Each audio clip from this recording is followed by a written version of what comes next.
Hi, I'm Gomer Sparhawk, creator of Jump Guide. Jump Guide is an intricate game built specifically to challenge the player, whilst leaving enough leeway for enjoyment and pleasure. Can you tell me about how would new players pick up this game? Well, I discovered that a lot of new players would have a lot of trouble because a lot of veteran players would often create techniques that were just way beyond what they were doing, and I was often creating levels specifically built around those techniques, but players didn't have access to those techniques because they didn't know them in the original form of the game.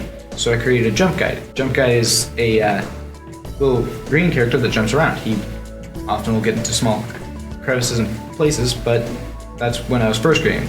He's built specifically on sequences. It's a sequence of letters that each calls to a command.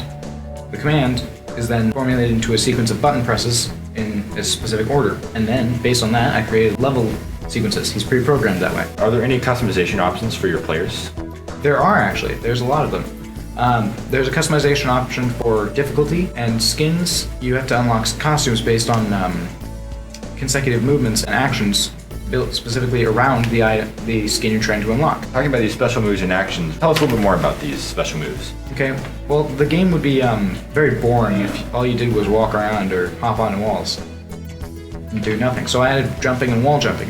Jumping was originally supposed to be that it reversed gravity and then increased the strength of it for a short period of time.